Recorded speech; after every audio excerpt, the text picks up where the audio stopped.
Elena, Eladio. Quiero empezar. La verdad es que llevamos ya un tiempo ya viniendo a menudo por aquí, ya muchas caras amigas. La verdad es que lo que se está moviendo por aquí da bastante envidia, la verdad.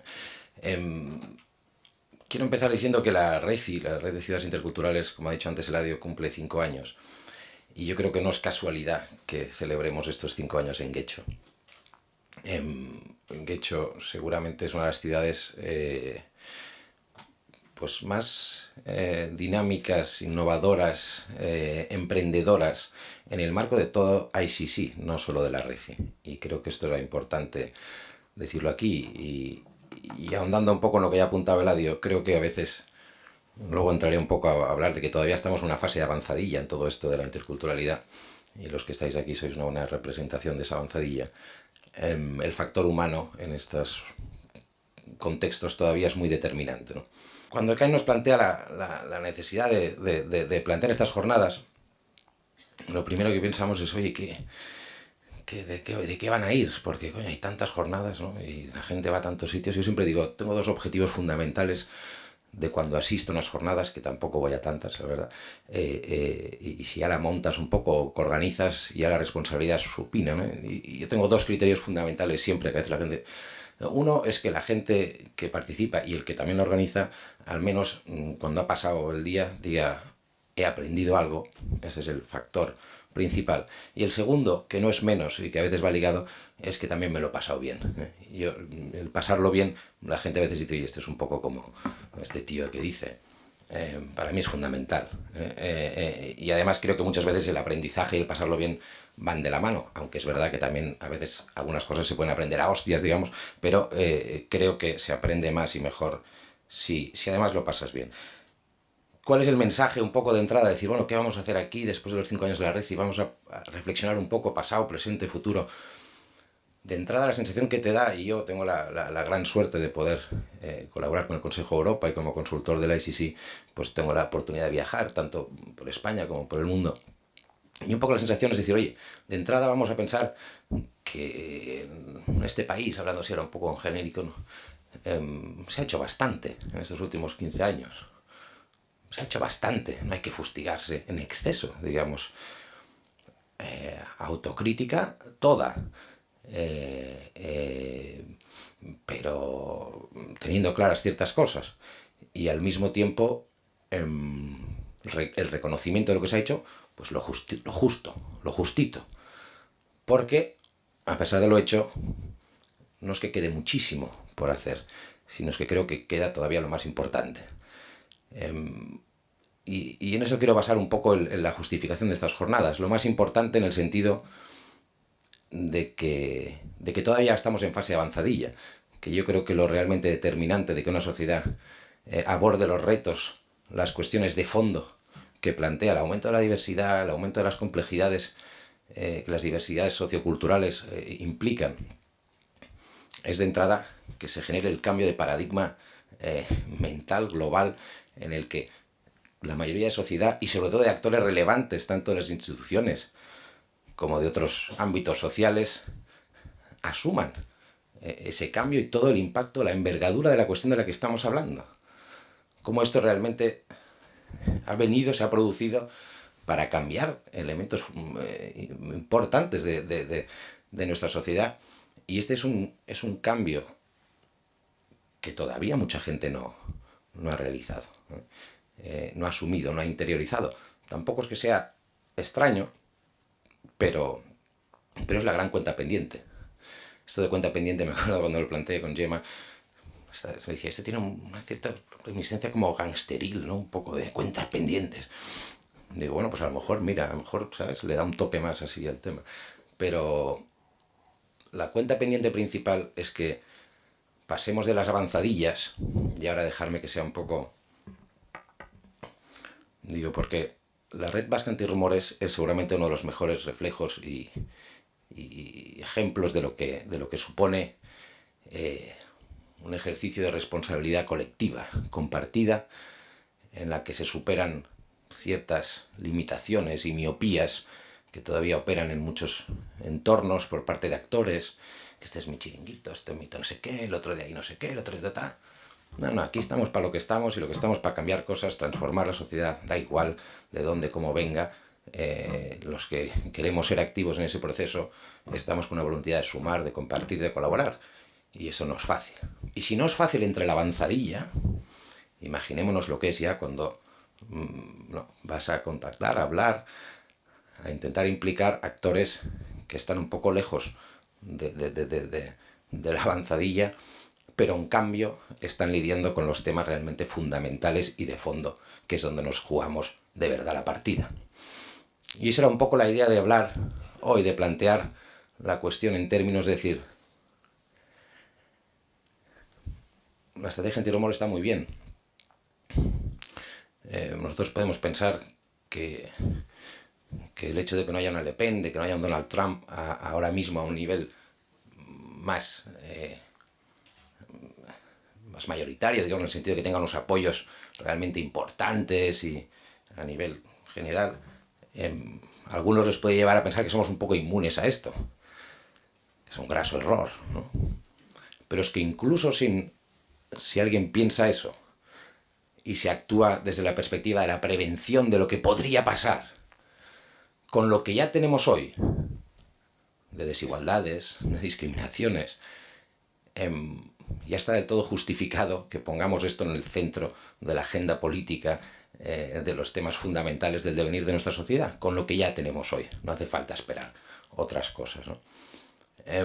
Entonces, en esta cuestión dices, bueno, la estrategia antirrumores es muy importante, es necesaria, desde luego. Pero paralelamente hay que ir al fondo del meollo de muchos temas. Y muchos temas que es donde nos estamos jugando de verdad los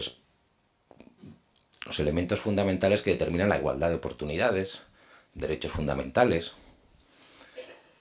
Eso tiene que ver con el compromiso político, desde luego. Y ahora voy a encauzar un poco los temas que vamos a hablar hoy aquí. ¿Y por qué los hemos escogido? No queríamos hacer unas jornadas un poco de todo. Y entonces hemos escogido unos temas, empezando por el del compromiso político y la importancia que tiene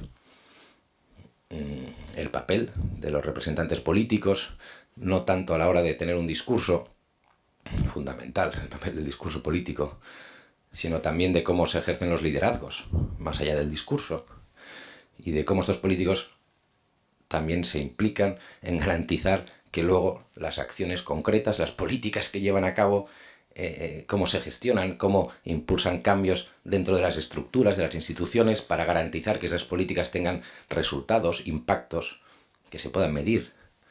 Todo lo que implica desde el discurso a la acción, a los resultados. Este es un tema fundamental. Hay otros, y por eso creemos que el tema de las políticas culturales pues también es muy interesante, porque a veces yo cuando voy a muchas ciudades, al final, pues cuando hablas con la gente del área de diversidad, inmigración, integración, servicios sociales, interculturalidad, etcétera, etcétera, pues gente, pues, sí, aquí tal, estamos haciendo esto, y dinamización comunitaria, y aquí con los mediadores, y aquí estamos con no sé qué, aquí antirrumores, y aquí tal. Vale. Pero vamos a hablar con los de cultura, con los de deportes, con los de promoción económica, con los de urbanismo, y vamos a ver cómo este tema fundamental de nuestra construcción de nuestra sociedad basada en los valores fundamentales, en la profundización democrática, vamos a ver cómo lo tienen incorporado este chip. Bueno, la verdad es que te llevas algunas decepciones importantes, ¿no? Más que decepciones, preocupaciones, para ver que pueden convivir en entornos, y yo lo he vivido. Yo he sido comisionado de inmigración en el Ayuntamiento de Barcelona y sé perfectamente lo que implica esta gran historia de la transversalidad, ¿no? Pero es que ahí se ejemplifica realmente la gran cuenta pendiente que quería apuntar hoy, ¿no? Pueden convivir la red antirrumores vasca con que en la misma institución, en el mismo gobierno, en la misma entidad, en el mismo espacio, te puedes encontrar gente que dice, todo esto todavía no va conmigo. ¿Pero de qué estás hablando? ¿Pero cómo no va a ir contigo? ¿Cómo no va a ir con las políticas culturales? Con incidir en los espacios de identidades compartidas, del nosotros inclusivo. ¿Cómo las políticas culturales no van a incidir en eso? Y pueden de manera inconsciente estar incidiendo en el nosotros-ellos, en profundizar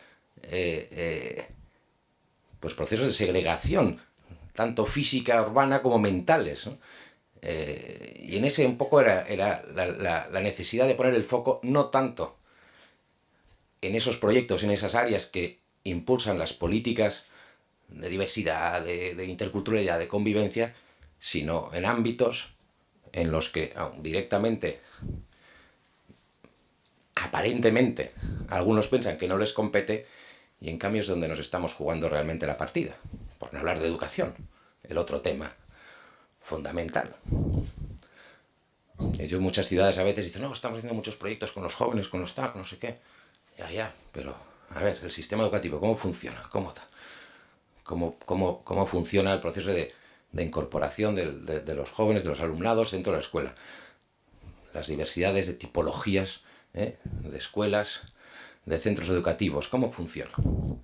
No, claro, es que nosotros sabemos un pollo porque aquí hay un tal, no sé, una discriminación, aquí se ha juntado todo, aquí tal, no sé qué, y por eso estamos haciendo proyectos de dinamización comunitaria. Cojonudo, los proyectos de dinamización comunitaria, sí, importantísimos. Pero vamos a hablar del meollo.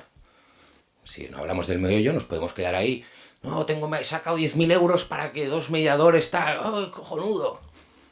Pero ¿y qué dicen los responsables de educación? De los cambios fundamentales, estructurales de fondo que hay que hacer para que la educación se convierta en un espacio realmente de creación de igualdad de oportunidades. Además, de una cuestión que es la otra que quiero destacar, porque estaba hablando ahora un poco de la parte como de los riesgos de no actuar, de la hipoteca que vamos a tener que pagar como no seamos capaces de socializar el reto que tenemos entre todos aquellos actores que aparentemente a veces actúan como si no fuera con ellos. Está el de prevenir esos riesgos, un poco puesto así en la versión un poco más de decir, oye, lo que se nos puede caer encima en términos fundamentales de derechos, de sociedad, de modelo, de cohesión. Pero hay otra cuestión, que es en la que Intercultural Cities pone mucho el énfasis. El coste de oportunidad que puedes pagar si no te pones las pilas con esto y desaproveches las oportunidades que todo este proceso plantea. Porque ahí está el kit del otro cambio mental del paradigma, que a veces, incluso desde la avanzadilla, tampoco se ha hecho. Todavía a veces nos dejamos llevar demasiado por la visión de, hay que actuar para evitar conflictos, para evitar problemas, para evitar que esto se nos vaya de las manos. Fundamental. Prevenir el racismo, prevenir las desigualdades, fundamental. Pero además, ¿por qué? Aparte de lo principal, que es garantizar derechos fundamentales, la cohesión, etc., por otra cuestión, es que nos ponemos las pilas, otros lo harán. Y como no sepamos traducir esta diversidad en oportunidad de desarrollo global a todos los niveles, cultural, económico, social, etc., nos vamos a quedar un poco de lado. Entonces, bueno, este era un poco el trasfondo de las jornadas que queríamos un poco transmitir y por eso hemos escogido estos temas. Tenemos el tema de la presentación del estudio de percepciones en Getxo de nuestros amigos de Ikuspegi, que creo que liga perfectamente con este tema también en el que las percepciones y la realidad juegan seguramente un papel como en pocos otros ámbitos tienen, ¿no? Y luego finalmente las herramientas. Por la tarde os vamos a proponer que nos ayudéis a crear como concepto producto, no me gusta mucho, ¿no? Porque siempre no sé muy bien cómo decirlo, pero bueno, el índice de ciudades interculturales es una herramienta que nos sirve mucho y queremos proponeros que a partir de ese índice nos ayudéis a hacer otra cosita. Dejadme que acabe leyendo una noticia, porque yo, sabéis, yo normalmente me preparo un poco esto, luego lo cambio todo cuando llego al sitio y tal, y siempre que me piden un PowerPoint una semana antes digo, ¿pero qué digo? Hago ver que no he recibido el correo. Esto, bueno, a Cain le contesté, dije, lo siento, pero yo el PowerPoint no puedo, porque además es que a lo mejor me levanto hoy, leo una noticia y me hace cambiar todo, ¿no? Con esa idea de que la gran cuenta pendiente es despertar a muchos todavía, de la gran responsabilidad que tienen. Hay una noticia que he leído esta mañana, no sé si era de ayer y tal, habla de Alemania, dice, la cara más visible del movimiento anti-islam Pegida Lutz Bachmann, compareció el martes ante un juez para explicar los insultos, chusma, ganado o asquerosos, a refugiados que hizo en una red social antes de fundar este grupo que empezó a llenar las calles de Dresde en otoño de 2014. Sus manifestaciones son cada vez menos numerosas, pero el mensaje de Pegida ha calado en parte de la sociedad alemana. Alternativa para Alemania, el partido que cuando comenzaron las protestas de Pegida se dedicaba sobre todo a criticar la política de rescates de la eurozona, ha triunfado en los últimos meses con sus propuestas de no acoger a más refugiados, en medio de una de las peores crisis migratorias que ha vivido Europa en las últimas décadas. El partido al que algunas encuestas sitúan como tercera fuerza política del país ha levantado esta semana la polémica al asegurar que el Islam es incompatible con las leyes alemanas. Bachmann, que ya ha sido condenado por robo, asalto y tráfico de drogas, abandonó temporalmente el liderazgo de Pegida cuando se publicaron unas fotografías antiguas en las que aparecía disfrazado de Hitler. Al poco tiempo, tras las peleas de sus sucesores, volvió a hacerse con los mandos del movimiento. Por si algunos todavía piensan que este tema no es importante. Muchas gracias.